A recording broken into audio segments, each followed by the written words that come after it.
आपका स्वागत है। आज हम क्लास 7 के साइंस चैप्टर 1 पढ़ने जा रहे हैं। न्यूट्रिशन इन प्लांट्स मतलब कि पादपों में पोषण क्या है ये पढ़ेंगे। In class 6 you learn that food is essential for all living organisms. You also learned that carbohydrates, proteins, fats, vitamins and minerals are components of food. These components of food are called nutrients and are necessary for our body. मतलब कि कक्षा 6 में हमने ये पढ़ा है कि पढ़ चुके हैं सभी जीवों के लिए भोजन क्या है, आवश्यक है। आप यह भी पढ़ चुके हैं कार्बोहाइड्रेट, प्रोटीन, वसा, विटामिन एवं खनिज भोजन के घटक हैं। भोजन के ये घटक हमारे शरीर के लिए आवश्यक है तथा इन्हें पोषक कहते हैं। मतलब कि जो भोजन हमारे शरीर के लिए आवश्यक होते हैं उसी को क्या कहते हैं, हम पोषक कहते हैं। All living organism require food. सभी जो जीव होते हैं उन्हें किसकी ज़रूरत होती है, भोजन की ज़रूरत होती है, आवश्यकता होती है। Plants can synthesise food for themselves but animals including humans cannot. They get it from plants or animals that eat plants. Thus humans and animals are directly or indirectly dependent on plants. और जो animals और humans beings हैं वो किस पे dependent रहते हैं, plants पे या फिर एनिमल। प्लांट्स पे मतलब ह्यूमंस और एनिमल्स जो हैं डायरेक्टली और इनडायरेक्टली वो प्लांट्स पे डिपेंड रहते हैं। मतलब कि सभी जीवों को भोजन की आवश्यकता होती है। पादप स्वयं के लिए भोजन बना सकते हैं। जो पेड़ पौधे होते हैं वो अपना स्वयं भोजन बनाते हैं, परंतु मानव सहित कोई भी प्राणी अपना भोजन स्वयं नहीं बना सकता। वे पादपों अथवा पादपों का आहार ग्रहण करने वाले जंतुओं से अपना भोजन प्राप्त करते हैं। अतः मानव तथा अन्य प्राणी प्रत्यक्ष अथवा परोक्ष रूप से पादपों पर निर्भर रहते हैं। मतलब कि जो पेड़ पौधे होते हैं, जो मानव होते हैं या अन्य प्राणी होते हैं वो किस पर निर्भर रहते हैं, पेड़ पौधों पर निर्भर रहते हैं। Mode of nutrition in plants. अब हमें ये बताना है पादपों में पोषण विधि क्या है। ठीक है, तो देखो, plants are only organisms that can prepare food for themselves by using water, carbon dioxide and minerals. The raw materials are present in their surroundings. मतलब कि जो केवल पादप ही ऐसे जीव हैं जो जल, कार्बन डाइऑक्साइड एवं खनिज की सहायता से अपना भोजन स्वयं बनाते हैं, बना सकते हैं या बनाते हैं। ये सभी पदार्थ उनके परिवेश में उपलब्ध होते हैं, मतलब कि उनके आसपास उपलब्ध रहते हैं, पौधों के आसपास।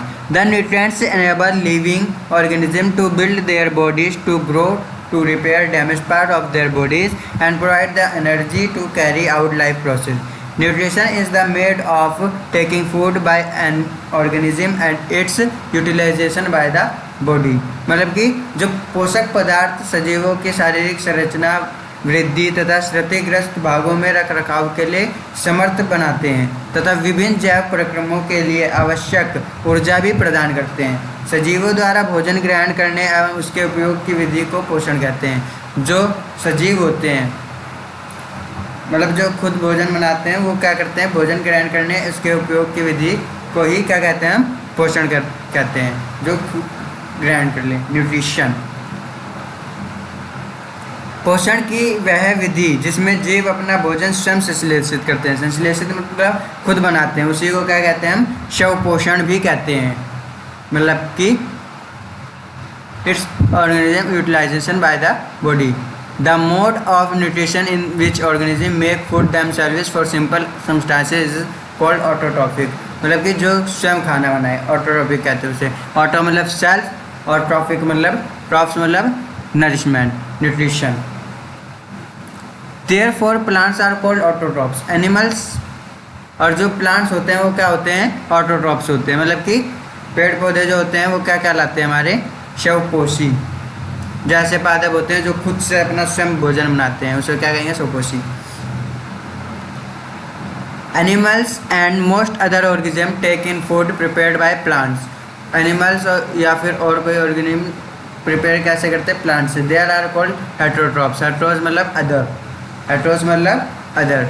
जो जंतु एवं अधिकार अन्य जीव पादपों द्वारा संश्लेषित भोजन ग्रहण करते हैं उन्हें विषमपोषी कहते हैं। जैसे हम लोग, हम पौधों से अपना भोजन प्राप्त करते हैं। ठीक है, तो हम क्या हैं, विषमपोषी heterotrophs. Now we may ask where the food factories of plants are located, whether food is made in all parts of a plant or only in certain parts, how do plants obtain the raw materials from the surroundings, how do they transport them to the food factories of plants। मतलब कि अब हम पूछ सकते हैं कि पादपों की खाद्य फैक्ट्री कहाँ स्थित है, क्या भोजन पादप के सभी भागों में निर्मित होता है अथवा केवल कुछ विशेष भागों में पादप अपने परिवेश से कच्ची सामग्री किस प्रकार प्राप्त करते हैं, इसके बारे में हम देखेंगे। खाद्य फैक्ट्रियों तक उनका स्थानांतरण किस प्रकार होता है, ये आगे आप पढ़ेंगे। अब देखो आते हैं photosynthesis food making process in plants, मतलब कि प्रकाश संश्लेषण पादपों में खाद्य संश्लेषण का प्रक्रम, मतलब कि जो सूर्य ऊर्जा है वो पौधों तक कैसे पहुंचती है, उसका प्रक्रम क्या है। तो देखो प्रकाश संश्लेषण होता कैसे है। Leaves are the food factories of plants. Therefore, all the raw materials must reach the leaf. Water and minerals present in the soil are absorbed by the roots. Soil तो हमारे पास है ही, और मतलब water and minerals present in the soil. Soil में क्या present है, water भी और मिनरल्स भी, और जो कि कैसे एब्जॉर्ब करती है, रूट्स के द्वारा। And transported to the leaves, और लीव्स तक पहुंचती है। Carbon dioxide from air is taken in, और उन्हें जो कार्बन डाइऑक्साइड है वो कहाँ से मिल जाती है, एयर से। Through the tiny pores present on the surface of leaves, these pores are surrounded by guard cells, such pores are called stomata. जो छोटे छोटे होल्स होते हैं उनको हम कहते हैं stomata.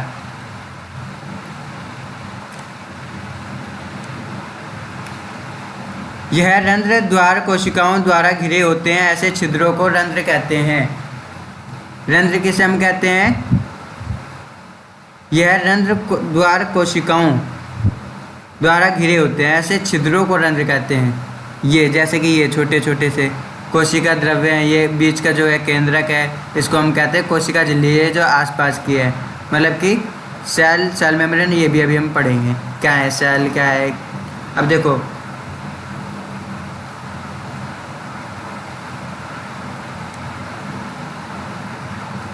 water and minerals are transported to the leaves by the vessels which run like pipes throughout the root, the stem, the branches and the leaves. They form a continuous path or passage for the nutrients to reach the leaf. They are called vessels. You will learn more about transport of materials in plants in chapter 11. और transport of materials हम chapter 11 में पढ़ेंगे। जल एवं खनिज वाहिकाओं द्वारा पत्तियों तक पहुँचाए जाते हैं। ये वाहिकाएं नली के समान होती हैं तथा जड़ तना शाखाओं एवं पत्तियों तक फैली होती हैं। पोषकों को पत्तियों तक पहुँचाने के लिए ये वाहिकाएं एक सतत मार्ग बनाती हैं। पादपों में पदार्थों के परिवहन के विषय में आप अध्याय 11 में पढ़ेंगे।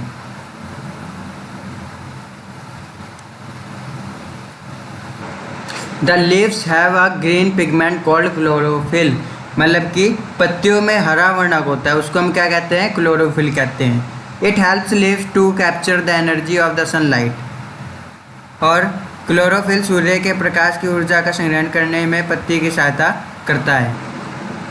Since the synthesize of food occurs in presence of sunlight, it is called photosynthesis.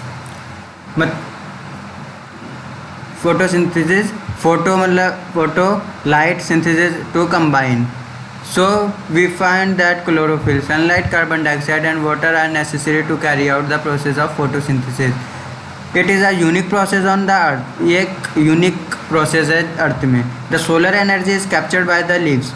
जो solar energy है वो leaves के द्वारा प्राप्त होती है and stored in the plant in the form of food, और food में captured हो जाती है, store हो जाती है। The sun is the ultimate source of energy for all living organisms, मतलब कि इस ऊर्जा का उपयोग जल एवं कार्बन डाइऑक्साइड से खाद्य संश्लेषण में होता है, क्योंकि खाद्य संश्लेषण सूर्य के प्रकाश की उपस्थिति में होता है, इसलिए इसे प्रकाश संश्लेषण कहते हैं। प्रकाश संश्लेषण मतलब कि जब पेड़ को उगाया जाता है तो उसे जो ऊर्जा मिलती है, धूप मिलती है, ठीक है, तो उसी को हम क्या कहते हैं, प्रकाश संश्लेषण। अतः हमने देखा है क्लोरोफिल सूर्य का प्रकाश, कार्बन डाइऑक्साइड एवं जल प्रकाश संश्लेषण के लिए आवश्यक है। इस पृथ्वी पर यह एक अद्वितीय प्रक्रम है। पत्तियों द्वारा सौर ऊर्जा संग्रहित की जाती है तथा पादप में खाद के रूप में संचित हो जाती है। अतः सभी जीवों के लिए सूर्य ऊर्जा का चरम स्रोत है। मतलब कि जितने भी सभी जीव हैं उसके लिए क्या है एक चरम स्रोत? सूर्य ऊर्जा, जो कि हमें कहाँ से प्राप्त होती है? सन से, सूरज से। Can you imagine life on earth in the absence of photosynthesis? क्या आप कल्पना कर सकते हैं कि प्रकाश संश्लेषण नहीं होगा तो क्या होगा? In the absence of photosynthesis, there would not be any food. The survival of almost all living organisms directly or indirectly depends upon the food made by the plants. अब यहाँ पे ये मतलब है कि प्रकाश संश्लेषण के दौरान पत्ते की क्लोरोफिल युक्त कोशिकाएं सूर्य के प्रकाश की उपस्थिति में कार्बन डाइऑक्साइड एवं जल से कार्बोहाइड्रेट का संश्लेषण करती है। इस प्रक्रम को निम्न समीकरण द्वारा दर्शाएंगे। Besides oxygen which essential for the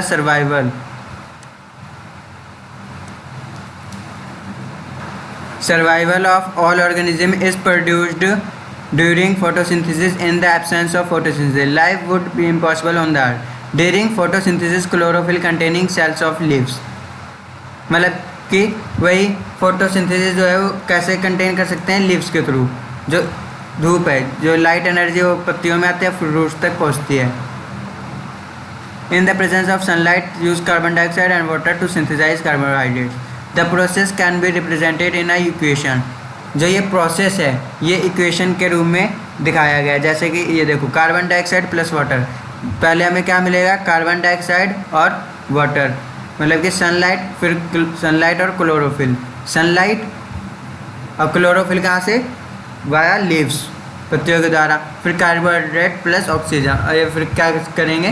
carbohydrate देंगे और ऑक्सीजन छोड़ेंगे। मतलब कि पहले कार्बन डाइऑक्साइड लेंगे और प्लस में वाटर लेंगे और सनलाइट क्लोरोफिल के थ्रू, फिर क्या करेंगे? कार्बोहाइड्रेट और ऑक्सीजन को छोड़ेंगे।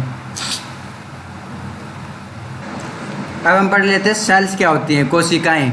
You have seen that buildings are made of bricks. आपने देखा होगा कि जो बिल्डिंग बनती हैं वो एक एक सेल के थ्रू बनते हैं। मतलब कि एक एक ईंट लगाई जाती है तो उसके थ्रू बनती है एक पूरी बिल्डिंग। ऐसे हमारी जो बॉडी है उसमें भी छोटे छोटे सेल्स हैं, उसके थ्रू हमारी बॉडी बनी हुई है। देखो अब, similarly the bodies of living organism are made of tiny units called cell. जो छोटे छोटे पार्टिकल्स से, टिनी यूनिट से बनी, उसी को हम क्या कहते हैं? सेल्स कहते हैं, मतलब कि कोशिका। आपने देखा है कि इमारतें ईंटों से बनती हैं। इस प्रकार सजीवों का शरीर सूक्ष्म इकाइयों से बनता है जो कोशिका कहलाती है। मतलब कि जो शरीर सूक्ष्म इकाइयों से बनता है उसी को हम क्या कहते हैं? कोशिका कहते हैं। Cells can be seen only under the microscope. और जो सेल्स हैं वो हम माइक्रोस्कोप में ही देख सकते हैं, मतलब कि सूक्ष्मदर्शी में। Some organism are made of only one cell. और जो जितने भी ऑर्गेनिज्म हैं वो एक ही कोशिका के बने होते हैं, एक ही सेल के। The cell enclosed by a thin outer boundary called the cell membrane. मतलब कि कोशिका के एक पतली बाह्य संरचना द्वारा घिरी होती है जिसे कोशिका झिल्ली कहते हैं। मतलब कि पतली परत जो हमारे ऊपर हो, जैसे कि हाथ है, हाथ में पतली सी परत होती है, उसको हम कहते हैं सेल मेम्ब्रेन, कोशिका झिल्ली। Most cells have a distinct centrally located spherical structure called the nucleus. अब इसका मतलब यह है कि इसमें केंद्र में स्थित एक सुस्पष्ट संरचना भी होती है जो केंद्रक कहलाती है। ये बीच बीच में ये देखो न्यूक्लियस। फिर इसके बाद में the nucleus is surrounded by a jelly like substance called a cytoplasm. अब जो हमारा न्यूक्लियस होता है, जो उसके आसपास जेली से होते हैं, उसको हम कहते हैं साइटोप्लाज्म। मतलब कि केंद्रक चारों ओर से जेली के समान एक पदार्थ से घिरा होता है, उसी को हम क्या कहते हैं? कोशिका द्रव्य कहते हैं। एक्टिविटी 1.1 आपको स्वयं पढ़नी है, क्रियाकलाप 1.1। अब हम पढ़ते हैं ये जो टॉपिक है मेन, शैवाल, मतलब कि एल्गी। एल्गी होता क्या है? What is algae? You often see slimy green patches in ponds or stagnant water bodies. These are generally formed by the growth of organisms called algae. मतलब कि आपने गीली दीवारों पर, तालाब अथवा ढेरे हुए जलाशय में हरे अफपंखी मतलब काई और जैसे पादप देखे होंगे। ये सामान्यतः कुछ जीवों की वृद्धि के कारण बनते हैं जिन्हें शैवाल कहते हैं। मतलब कि आपने घर में भी देखा होगा, जहाँ पे पानी फैला रहता है वहाँ पे काई सी लग जाती है ग्रीन कलर में, उसी को हम क्या कहेंगे, एल्गी कहेंगे। Synthesizes of plant food other than carbohydrates. You have just learned that plant synthesizes carbohydrate through the process of photosynthesis. आपने पहले भी पढ़ा है कि कार्बोहाइड्रेट कैसे है, ठीक है। तब देखो हम यहाँ से पढ़ते हैं।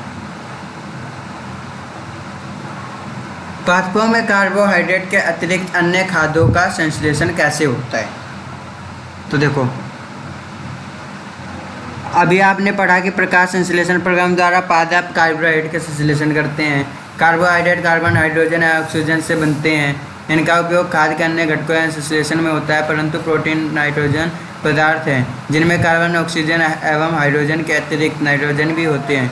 पादपों को नाइट्रोजन कहाँ से प्राप्त होती हैं, जो पादप होते हैं उनको नाइट्रोजन कहाँ से प्राप्त होती है। अब देखो हम पढ़ते हैं आगे।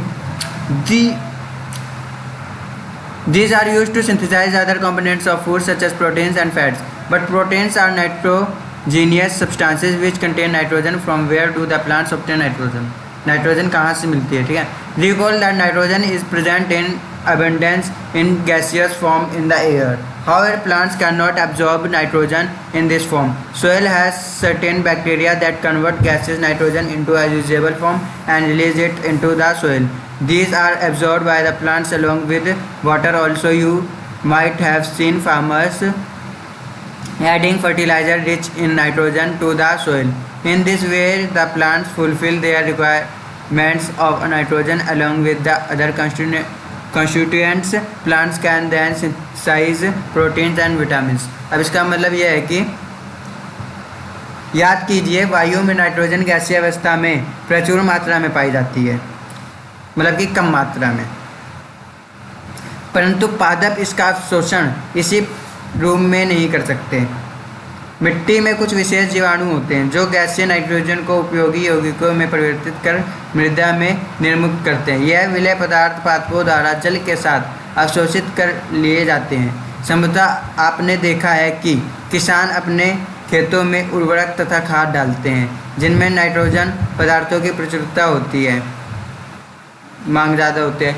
इस प्रकार अन्य संगठनों के साथ पादपों की नाइट्रोजन की मांग की आपूर्ति हो जाती है, मतलब बढ़ जाती है मांग। इसके पश्चात पादप खाद्य के अन्य संगठनों जैसे कि प्रोटीन एवं वसा का संश्लेषण करते हैं, मतलब कि बनाते हैं।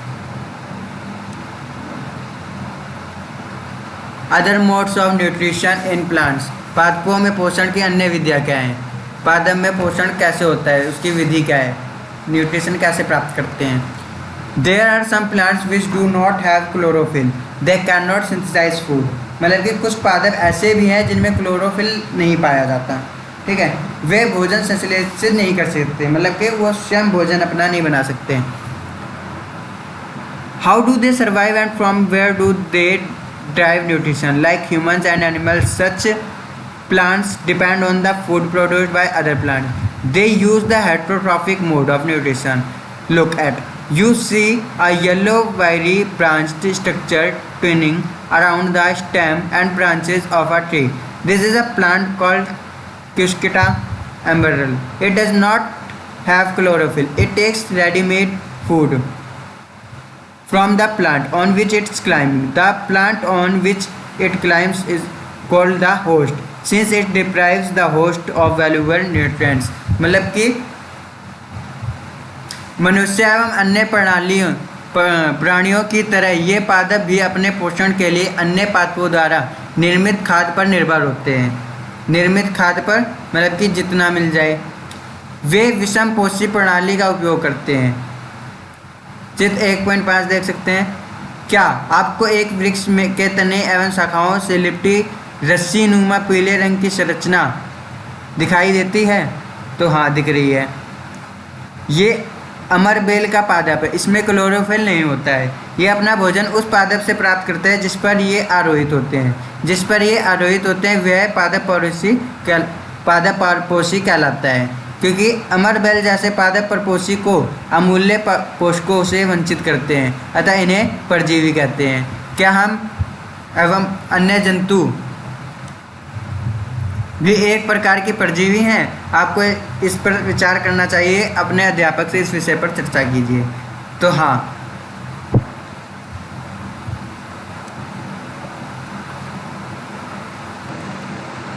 Have you seen or heard of plants that can eat animals? There are a few plants which can trap insects and digest them. It is not amazing. Such plants may be green or of some other color. Look at the plant. The pitcher-like or jug-like structure is the modified part of leaf. The apex of the leaf forms a lid which can open and close the mouth of the pitcher. Inside the pitcher there are hairs which are directed downwards. When an insect lands in the pitcher, the lid closes and the trapped insect gets entangled into the hair. The lid closes and the insect is trapped. The insect is digested by the digestive juices secreted in the pitcher and its nutrients are absorbed. Such insects eating plants are called insectivorous plants. Is it possible that such plants do not get all required nutrients from the soil in which they grow, जिससे वो grow कर सकें? क्या आपने ऐसे पादपों को देखा है अथवा उनके विषय में सुना है जो जंतुओं का भक्षण करते हैं? कुछ ऐसे पादप भी हैं जो कीटों को पकड़ते हैं तथा इन्हें पचा जाते हैं। क्या यह विस्मयकारी नहीं है? ऐसे पौधे हरे या अन्य किसी रंग के हो सकते हैं। चित्र 1.6 को देखिए। ऐसे जो पौधे होते हैं वो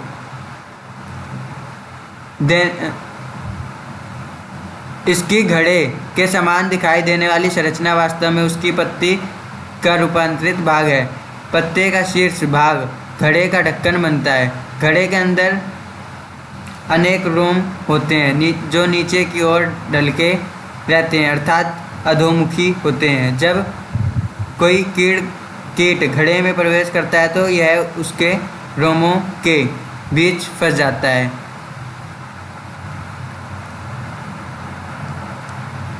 घड़े में उपस्थित पाचक रस द्वारा कीटों का पाचन हो जाता है। कीटों का भक्षण करने वाले ऐसे पादप कीटभक्षी पादप कहलाते हैं। विनस फ्लोट टैब तथा संड्यू कीटभक्षी पादपों दो अन्य उदाहरण हैं। इनके बारे में जानकारी प्राप्त करना है आपको। अब मृतजीवी मतलब कि सेप्रोट्रॉप्स क्या है? देखो, You might have seen packets of mushrooms sold in the vegetable. आपने मशरूम के पैकेट तो देखे ही होंगे, मार्केट में से ला सकते हैं और देख सकते हैं। You may have also seen fluffy umbrella-like patches growing in the moist. इस तरीके से देखा होगा।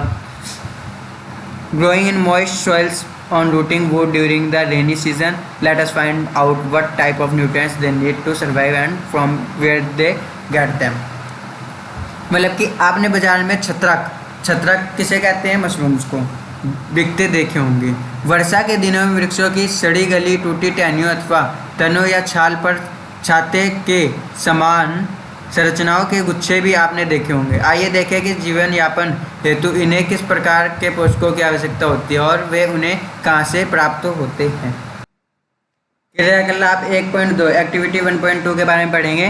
Take a piece of bread, एक ब्रेड का पीस लीजिए and moisten to it with water, और उसे पानी में भिगो दिए। Leave it in a moist warm place for 2-3 days, इसे इसी नम एवं उस स्थान पर 2-3 दिन के लिए रख दीजिए। What is the colour of until fluffy patches appear on them. What is the color of these patches? Observe the patches under a microscope or a magnifying glass. Write down your observation in a notebook. उसको देखना है। अब देखो, मतलब कि अथवा उस समय तक रखा रहने दीजिए जब तक कि उस पर लोहे जैसी संरचना ना दिखाई देने लगे। ये धब्बे किस रंग के हैं? किसी आवर्धक लेंस अथवा सूक्ष्मदर्शी की सहायता से इनके अवलोकन कीजिए। अपने प्रश्नों को नोटबुक में लिखिए। ये जो धब्बे हैं इस तरीके से, ये चीज़। अब देखो, ये जो 1.8 है, इस डायग्राम को देखना है आपको। फिर आते हैं these organism are called fungi. जो इस टाइप के जो हमें ब्रेड में दिख रहे हैं इसको हम फंगई कहते हैं। मतलब कि यह जीव कवक या फंजाई कहलाते हैं। ये जो जीव हैं जो यहाँ पे हमें दिख रहे हैं जिसे हम क्या कहते हैं? कवक या फंजाई कहते हैं। They have a different mode of nutrition. यह अलग ही टाइप का न्यूट्रिशन है, पोषण है। They absorb the nutrients from the bread. This mode of nutrition in which organisms take in nutrients from dead and decaying matter is called saprotrophic nutrition. Such organisms with saprotrophic mode of nutrition are called saprotrophs. मतलब कि इनकी पोषण प्रणाली अथवा पोषण विधि भिन्न प्रकार की होती है। ये मृत एवं विघटनकारी सड़ने वाली वस्तुएं जैव पदार्थों की सतह पर कुछ पाचक रसों को स्राव करते हैं तथा उसे साधारण व विलय के रूप में परिवर्तित कर देते हैं। तत्पश्चात वे इस विलयन का भोजन के रूप में अवशोषण करते हैं। इस प्रकार की पोषण प्रणाली को जिसमें जीव किसी मृत एवं विघटित जैविक पदार्थों से पोषक तत्व प्राप्त करते हैं उसे क्या कहते हैं? मृत जीवी पोषण कहते हैं। मृत जीवी पोषण प्रणाली का उपयोग करने वाले जीव मृत जीवी कहलाते हैं। जो मृत जीवी पोषण प्रणाली का प्रयोग करता है उसे क्या कहते हैं? मृत जीवी कहते हैं। कवक अचार, चमड़े, कपड़े एवं अन्य पदार्थों पर उगते हैं। ये उन स्थानों में भी उगते हैं जो नम एवं उष्ण होते हैं। कवकों की वृद्धि के लिए वर्षा ऋतु सबसे अच्छी परिस्थितियाँ प्रदान करती हैं। इसी कारण वर्षा ऋतु के दौरान अनेक वस्तुएं कवकों की वृद्धि के कारण नष्ट अथवा अनुपयोगी हो जाती हैं। अपने अभिभावकों से कवक द्वारा होने वाले नुकसान पर चर्चा कीजिए। The fungal pores. The fungal spores are generally present in the air. When they land on wet and warm things, they germinate and grow. Now, can you figure out how we can protect our things from getting spoiled? अब मतलब कि सामान्यतः कवकों के बीजाणु वायु में उपस्थित होते हैं जब वे किसी ऐसे जैव पदार्थ अथवा उत्पाद पर बैठते हैं जो नम एवं उष्ण है। नम एवं उष्ण मतलब ठंडे हैं हों तो वे अंकुरित होकर नए कवक को जन्म देते हैं। क्या अब आप बता सकते हैं कि हम अपनी वस्तुओं को कवक द्वारा खराब होने से किस प्रकार बचा सकते हैं? मतलब कि हम उसमें कवर लगाते हैं।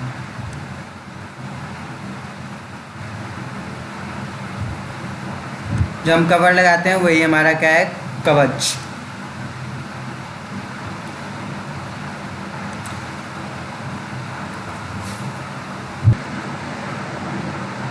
Some organisms live together and share both shelter and nutrients. This relationship is called symbiosis. For example, certain fungi live inside the root of plants. The plants provide nutrients to the fungus, and in return, the fungus provides water and certain nutrients. In organisms called lichens, a chlorophyll-containing partner, which is an alga and a fungus, live together. The fungus provides shelter, water, and minerals to alga, and in return, the alga prepares and provides food to the fungus. मतलब कि कुछ जीव एक दूसरे के साथ रहते हैं। कुछ जीव ऐसे होते हैं जो क्या करते हैं? एक साथ रहते हैं, अपना आवास एवं पोषक तत्व एक दूसरे के साथ बांटते हैं। इसे सहजीवी संबंध कहते हैं। उदाहरणतः कुछ कवक वृक्षों की जड़ों में ऐसे सहजीवी संबंध कहते हैं। उदाहरण, कुछ कवक वृक्षों की जड़ों में रहते हैं। वृक्ष कवक का पोषण प्रदान करते हैं, बदले में उन्हें जल एवं पोषकों के अवशोषण में सहायता मिलती है। वृक्ष के लिए इस संबंध का विशेष महत्व है। लाइकेन कहे जाने वाले कुछ जीवों में दो भागीदार होते हैं। इनमें से एक शैवाल होता है तथा दूसरा कवक होता है। शैवाल में क्लोरोफिल उपस्थित होता है जबकि कवक में क्लोरोफिल नहीं होता है।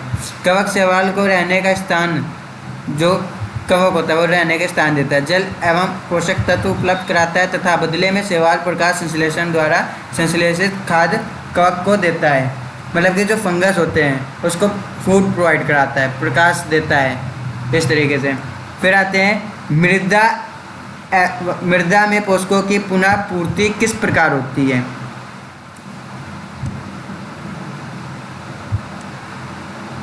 How nutrients are replenished in the soil. जो न्यूट्रिएंट्स है वो दोबारा से रिप्लेनिश्ड कैसे होते हैं सोइल में, मिट्टी में? Have you seen farmers spreading manure और फर्टिलाइजर्स इन द फील्ड्स और gardeners using them in lawns और pots? Do you know why this is done? मतलब कि क्या आपने किसानों को अपने खेतों में अथवा माली को बगीचे के लॉन एवं गमलों में खाद अथवा उर्वरक डालते देखा है? क्या आप जानते हैं कि वे इन्हें मृदा में क्यों मिलाते हैं? वो इसलिए मिलाते हैं ताकि फसल अच्छी हो, उसमें कीड़े ना लगे, इस वजह से क्या मिलाते हैं? खाद मिलाते हैं। तो हम फटाफट कर लेते हैं इसको complete. Usually crop plants absorb a lot of nitrogen. The soil becomes deficient in nitrogen. You learn that though nitrogen gas is available in plenty in the air, plants cannot use it in this manner. They can use carbon dioxide. They need nitrogen in a soluble form. The bacterium called rhizobium can take atmospheric nitrogen and convert it into usable form.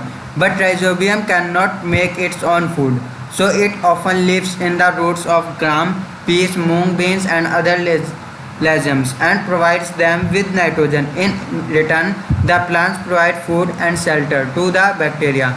They thus have a symbiotic relationship. This association is of great significance for the farmers. They can reduce the use of nitrogenous fertilizer where leguminous plants are grown. Most of the pulses are obtained from leguminous plants. अब इसका ये मतलब है कि देखो यहाँ से था हमारा, पादपों को प्रोटीन बनाने के लिए सामान्यतः नाइट्रोजन की अधिक आवश्यकता होती है।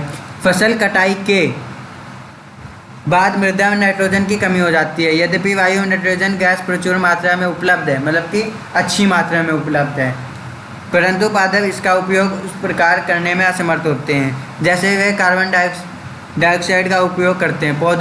पौधे नाइट्रोजन का विलय रूप में ही अवशोषित कर सकते हैं। कुछ जीवाणु जो राइजोबियम कहलाते हैं वायुमंडलीय नाइट्रोजन को विलय पदार्थों में परिवर्तित कर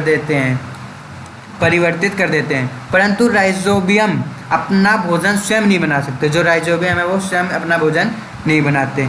ये चना, मटर, मूंग, सेम तथा अन्य फलीदार पादपों की जड़ों में रहते हैं तथा उन्हें नाइट्रोजन की आपूर्ति करते हैं।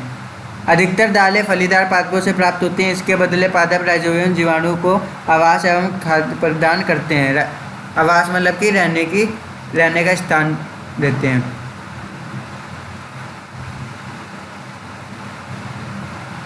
इसके बदले आवास खाद्य प्रदान करते हैं, अतः उनमें सहजीवी संबंध होता है। इस संबंध का किसानों के लिए विशेष महत्व है। दालों की फसलों के लिए उन्हें मृदा में नाइट्रोजन उर्वरक देने की आवश्यकता नहीं पड़ती।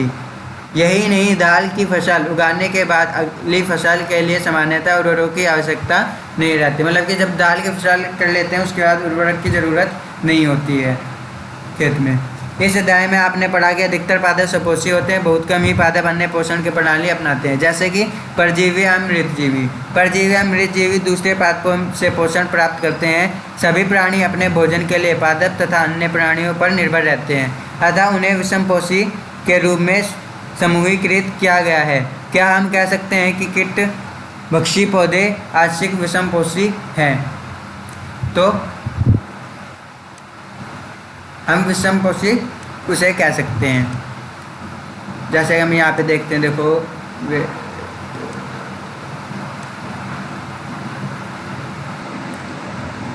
आपका चैप्टर कंप्लीट हो गया है। अब मैं आपको नेक्स्ट वीडियो में इसके क्वेश्चन आंसर समझाऊंगा और करके दूंगा। तो आगे की वीडियो को देखने के लिए लाइक, सब्सक्राइब, कमेंट ज़रूर करें।